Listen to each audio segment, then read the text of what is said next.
Nuevamente en audiencias del nuevo Código Procesal Penal. Fuertes palmas, por favor.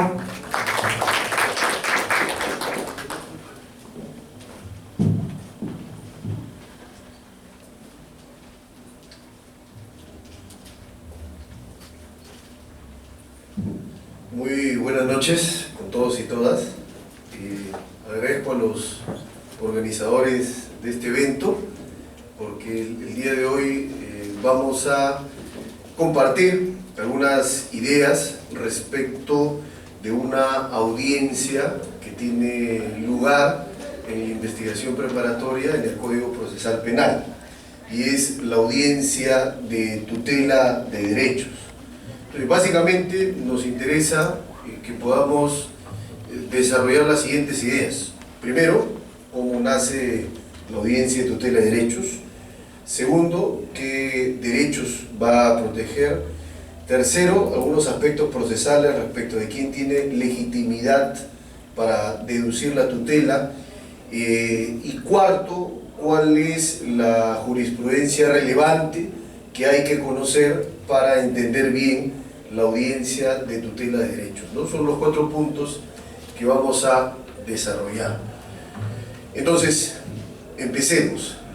Decía el profesor Zagrebelsky que actualmente vivimos tiempos de una constitución invasiva. Y decía una constitución invasiva porque invade todo el ordenamiento jurídico. No hay zona del derecho que quede inmune o que esté exenta al influjo de la Constitución.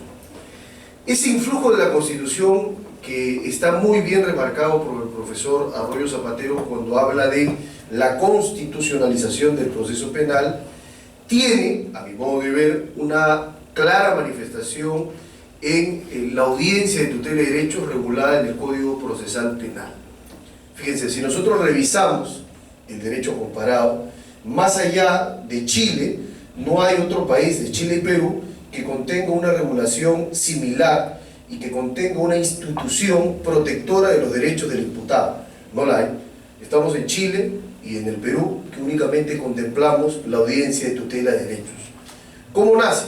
Nace como una necesidad, ¿no es cierto?, de que si este sistema acusatorio que se implanta con la legislación y que se va a desarrollar con buenas prácticas, para que tenga la estirpe garantista, necesita garantizar derechos. Y esto solo se hace en la medida en que se incorpore una institución, un mecanismo procesal, para que cuando los derechos en el proceso penal sean violentados, vulnerados, conculcados, desconocidos, estos derechos tengan protección de parte del juez. Ustedes dirán, sí, pero para eso existen los procesos constitucionales, de la libertad, el habeas corpus, el amparo. Pero la respuesta legislativa es que hay que tener un mecanismo intraprocesal dentro del propio proceso penal para dar respuesta a las violaciones de los derechos, y dar respuesta de manera rápida, de manera inmediata. Y por eso es que el fundamento de la audiencia de tutela de derechos es la tutela judicial efectiva, que, si ustedes pueden ver, tiene reconocimiento normativo en el artículo 2 del Pacto Internacional de Derechos Civiles y Políticos, 25 de la Convención Americana sobre Derechos Humanos, y tiene asiento en nuestra ley fundamental en el artículo 139, numeral 3. Dentro de la tutela judicial efectiva existe el derecho a la tutela judicial urgente. ¿Y cuándo se activa el derecho a la tutela judicial urgente? Cuando se producen afectaciones a los derechos fundamentales. Entonces, el fundamento de la tutela de derechos es la tutela judicial urgente, manifestación del derecho a la tutela judicial efectiva. Si revisamos, como les decía, el derecho comparado, solo Chile y el Perú tienen una institución similar. Segunda cuestión, ¿qué cosa es lo que va a proteger la audiencia de tutela de derechos? Entonces, frente a esto hay una discusión. Si nosotros revisamos el artículo 71 del Código Procesal Penal, ¿no? El artículo 71 reconoce que durante las diligencias preliminares o en la investigación preparatoria, el imputado, o a través de su abogado, solicitará tutela de derechos cuando sus derechos se vean afectados. ¿No es cierto? Es lo que establece la normativa que reconoce la tutela de derechos. Lo primero que hay que decir es que nuestra legislación ha establecido que la tutela de derechos solo puede ser activada en fase de investigación preparatoria, sea en las diligencias preliminares o sea en la investigación preparatoria formalizada. Lo que quiere decir que quedan excluidos como ámbitos procesales en donde puede activarse la tutela, sea la etapa intermedia o la etapa de juzgamiento. Ni en la etapa intermedia ni en la etapa de juzgamiento pueden deducirse tutela de derechos, solo durante la investigación. Segundo, lo que hay que decir también acá es que hay aspectos de legitimidad y bastante restringido en la tutela. La ley reconoce solo al imputado, o a su defensor, ¿no es cierto?, como el único legitimado para poder plantear una tutela de derechos. Lo que quiere decir es que ningún otro sujeto procesal que no sea el imputado puede activar el mecanismo de la tutela de derechos. No lo puede hacer el fiscal, no lo puede hacer el actor civil, no lo puede hacer el tercero civil responsable, solo el imputado es el legitimado para plantear tutela de derechos. Ha habido bastante discusión en La Libertad, en Guaura, respecto de si se debe abrir el abanico y permitir, por ejemplo, que una víctima, que una parte agraviada o que ya se ha constituido un actor civil podría acudir a la tutela de derechos, y se ha señalado que no. De hecho, en el acuerdo plenario 4-2010, la Corte Suprema ha dicho que la tutela de derechos es un mecanismo exclusivo, ¿no?, instituido de manera exclusiva a favor del imputado. Entonces, solo el imputado puede plantear tutela de derechos. Y entonces entro al tema del ámbito de protección. ¿Qué derechos se van a proteger en la tutela? Este es un asunto aún bastante polémico. Cuando nosotros revisamos el artículo 71, parece decirnos que solo los derechos reconocidos en el numeral 2 del artículo 71 protege la tutela de derechos, que son 11, ¿no? El derecho, por ejemplo, que si soy detenido, comuniquen mi detención a una persona natural o una institución. El derecho, por ejemplo, a que me entreguen la orden o la papeleta de detención girada en mi contra. El derecho a comunicarme de manera libre y privada con mi abogado defensor si es que soy detenido. El derecho de la defensa a participar en todas las diligencias desde los primeros actos de investigación. Entonces se reconocen 11 derechos. Si uno revisa el artículo 71, numeral 2, a primera vista parece ser que solo esos derechos se protegen en la tutela. Pero resulta que en el acuerdo plenario 4-2010 se abrió la posibilidad para que se pueda activar la tutela de derechos en un asunto que no esté reconocido expresamente en la ley. Y en ese acuerdo plenario del 4-2010, el fundamento 17, exactamente, se señala que se puede, vía tutela de derechos, excluir material probatorio ilícito. O sea, cuando nos encontramos frente a un caso de prueba ilícita, vale decir, una prueba incorporada o obtenida violando derechos fundamentales, la ley dice, vía la tutela puedes excluir ese material probatorio en investigación. Si uno revisa el artículo 71.2, no establece como derecho protegido la legitimidad probatoria. O sea, expresamente no está en el artículo 71.2 la posibilidad de que a través de la tutela de derechos pueda excluir prueba ilícita. Sin embargo, vía pretoriana, vía jurisprudencial, la Corte Suprema así lo ha reconocido en el acuerdo plenario 4-2010. Entonces, la pregunta que se genera es la siguiente. Con eso estamos reconociendo que el artículo 71, numeral 2, tiene la condición de números apertus y es una norma procesal únicamente enunciativa, pero no taxativa ni cerrada. Resulta que en el acuerdo plenario 2-2012 no se hace mayor referencia al respecto, pero llegó una casación. Tomen nota, la casación 136-2013 de Tacna, que resolvió la Sala Penal Permanente de la Corte Suprema. ¿Qué cosa se discutía en esa casación? Se discutía si es que la falta de confirmación de incautación judicial durante bastante tiempo largo, ¿no es cierto?, de un bien, podría ser cuestionado a través de la tutela porque se estaba afectando el derecho a la ejecución de las resoluciones judiciales en un plazo razonable. Ese era el derecho afectado. En primera instancia no le dan la razón a la tutela y dice no, la tutela no puede ser. En segunda instancia la Sala de Apelaciones de Tacna da la razón al el que estaba incoando, el solicitante de la tutela, y dice sí, hay que mirar el 71.2 como una norma enunciativa y por tanto abierta. El caso llega a la Sala Penal Permanente de la Corte Suprema vía recurso de casación interpuesto por la Fiscalía. ¿Qué cosa es lo que establece la Sala Penal Permanente en la casación 136-2013 Tacna? Casa la resolución de vista, señala que solo se puede acudir en tutela de derechos a los derechos que están contemplados expresamente en el artículo 71.2.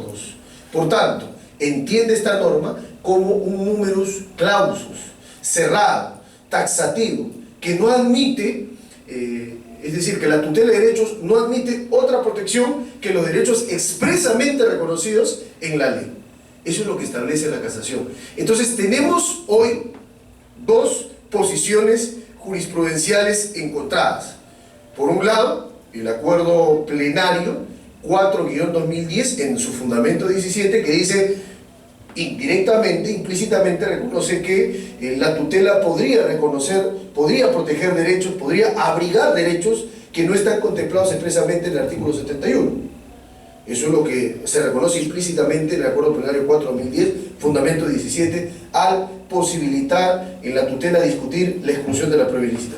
Pero por otro lado, tenemos otra posición de la jurisprudencia, la casación 136-2013, que para mayor precisión en el fundamento 4.5 se refiere justamente al carácter cerrado o de numerus clausus de del artículo 71. Entonces tenemos una posición encontrada. ¿Cuál es mi parecer? Mi parecer es que si es que se reconoce la audiencia de tutela de derechos dentro de una manifestación de la tutela judicial urgente, tutela judicial efectiva, hay que proteger los derechos del imputado en el proceso penal contra la fiscalía, contra la policía, que a veces puede excederse, que a veces puede abusar. Yo creo que hay que mirar el artículo 71 como una norma de referencia, enunciativa, números apertos, pero no de manera cerrada. Porque de otra manera, en algunos supuestos que no están contemplados en la ley, porque las violaciones a los derechos pueden darse no necesariamente en los supuestos taxativamente contemplados en la ley, se estaría vaciando de contenido a este instrumento protector importantísimo. Entonces yo creo que el ámbito de protección de la tutela debería entenderse el artículo 71 como un marco de referencia, pero no como un marco cerrado, sino como un marco enunciativo y de números apertos. Tercer punto, sobre la tutela. Hay algunas diferencias entre la tutela y los procesos constitucionales de la libertad, como el habeas corpus o el amparo. Como ustedes conocen, para acudir al habeas corpus o al amparo, yo puedo hacerlo o bien porque el derecho que voy a reclamar, que voy a señalar que se proteja, ya se violó, ¿no es cierto? O porque hay una amenaza, que según el ordenamiento tiene que ser cierta e inminente, ¿no es cierto? En cambio, en la tutela no. La tutela se ha establecido solo establece la ley, que puedo acudir a la tutela de derechos cuando ya la violación al derecho se consumó. Es decir, cuando la afectación al derecho ya se produjo. No puedo entonces acudir a la tutela de derechos cuando hay una amenaza, aún sea esta cierta e inminente. Tendría que acudir al proceso constitucional. La tutela de derechos solo está concebida para poder acudir a ella cuando el derecho fundamental se violó, se afectó, se conculcó.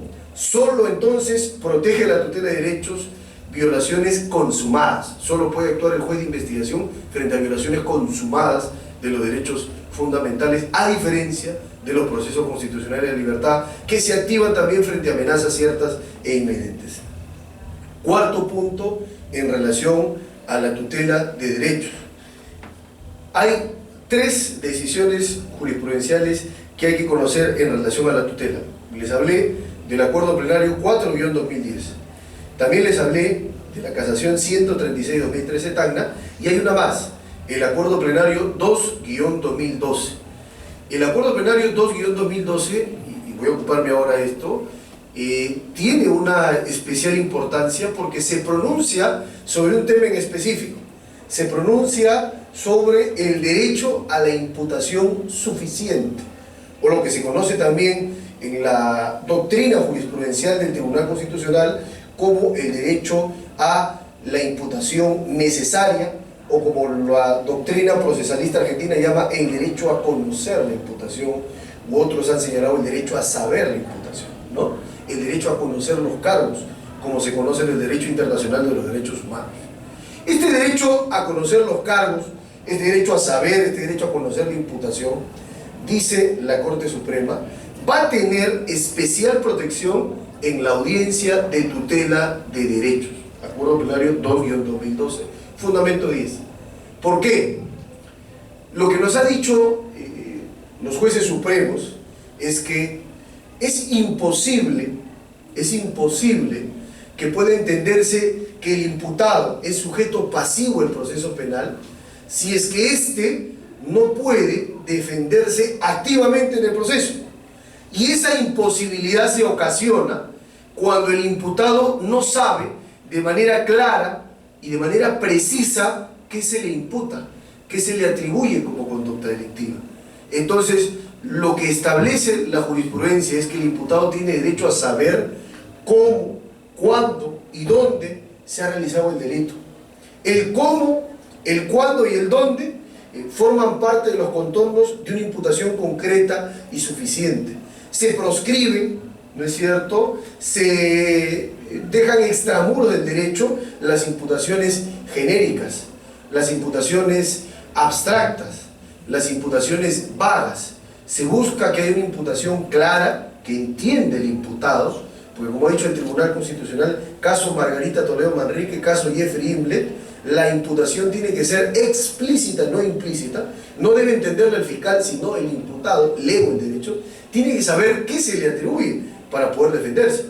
Porque si el imputado no sabe qué se le está imputando, el imputado no va a poder organizar bien su defensa, no va a poder preparar su declaración, no va a poder saber qué elementos de cargo tiene que responder frente a esa imputación. Entonces, la piedra angular o la clave de bóveda del derecho a defensa está cifrada en una imputación clara y precisa.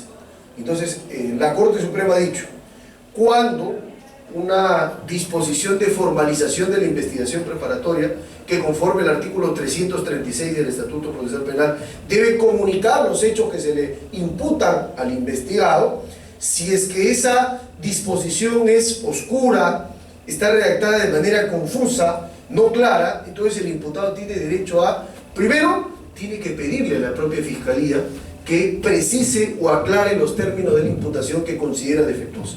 Entonces, primero, el imputado va al fiscal y le dice, aclara esta imputación, precisa esta imputación.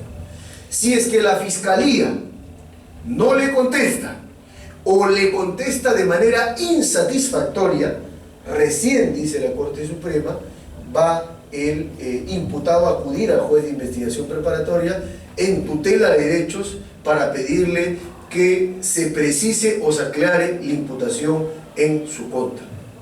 Ojo, la imputación en rigor tiene que ver con los hechos que se le atribuyen y cuando una imputación es concreta o suficiente, cuando lo que te imputa la Fiscalía satisface los elementos del tipo penal que te están aplicando al caso. Porque ¿qué cosa es una imputación? En realidad la imputación es, y lo ha dicho ahora último la Corte Suprema, es la imputación de un tipo penal. La imputación debe estar vinculada y enmarcada a un tipo penal.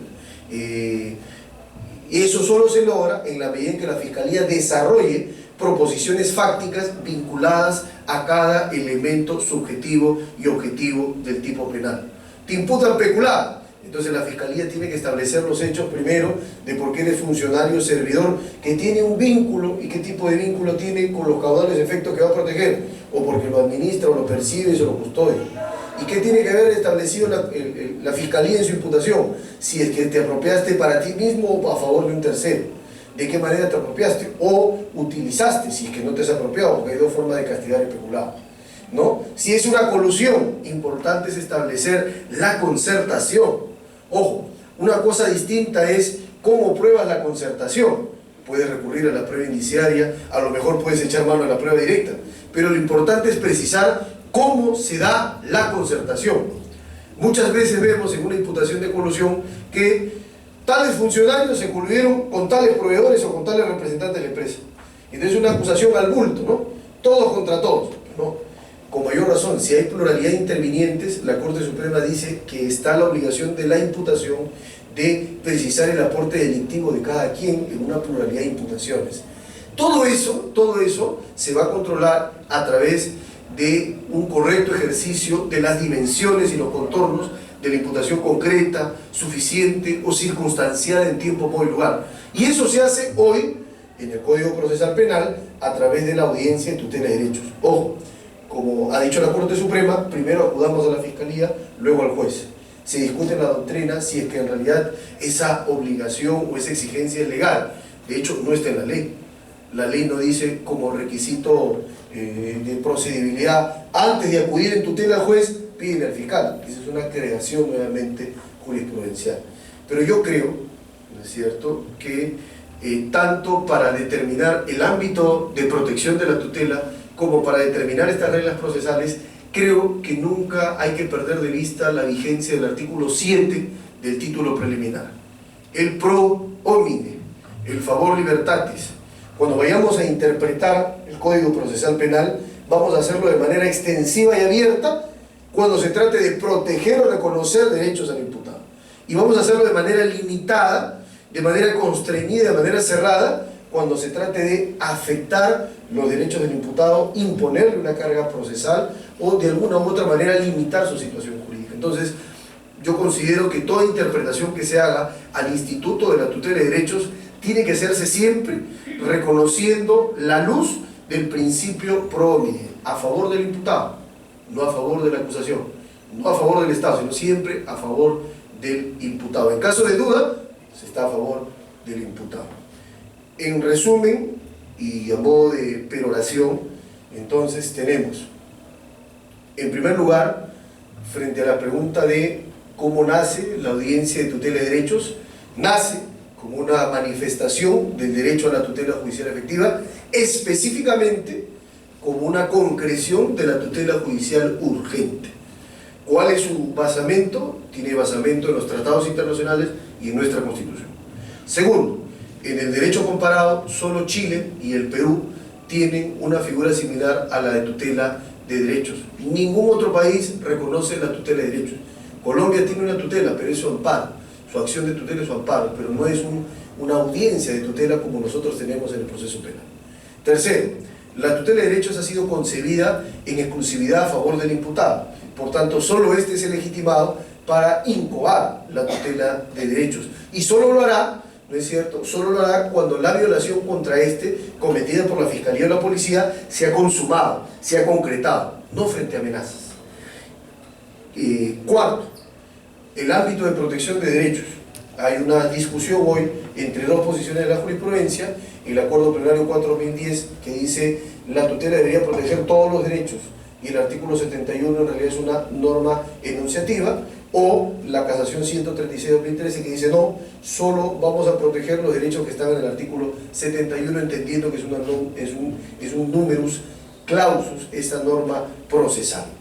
Y quinto y último punto, en realidad la tutela no solo va a permitirnos garantizar una adecuada imputación, que es, como dice Mayer, la llave que abre la puerta a la posibilidad de una defensa efectiva y real, sino que creo que la tutela debe ser visto como un mecanismo para, como ya se había sostenido bastante tiempo atrás, para medir en un Estado de Derecho cuán democrático y cuán civilizado se es. El termómetro para medir es cómo se respetan los derechos de las personas en el proceso. Y esto sobre todo tiene relación en el proceso penal. Yo creo que el termómetro para medir cuán democrático es nuestro proceso penal está cifrado en la tutela de derechos. Entonces, pongamos en práctica su aplicación y las interpretaciones que se hagan, planteémoslo a la luz del faro, del pro homine o favor libertatis. Muchas gracias por su atención.